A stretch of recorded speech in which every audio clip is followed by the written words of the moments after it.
ich komme leise zu dir, mit einem Herzen, das dich sucht.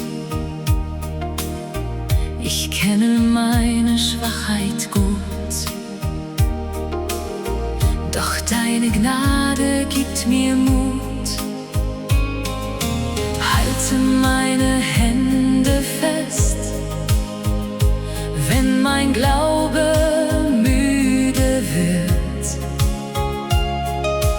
Führe jeden Schritt von mir,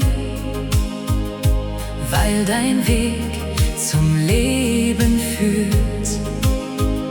Herr, ich brauche deine Stärke jeden Morgen, jeden Tag.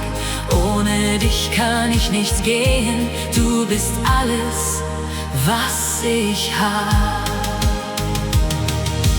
Jesus, hilf mir, dir treu zu folgen, niemals von deinem Weg zu gehen.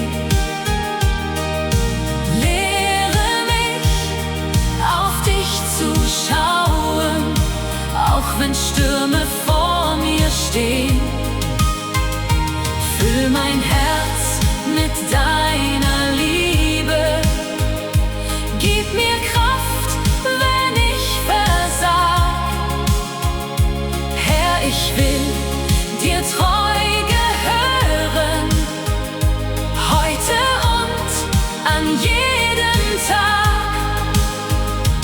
Wenn Versuchungen mich rufen, zieh mein Herz noch näher hin zu dir.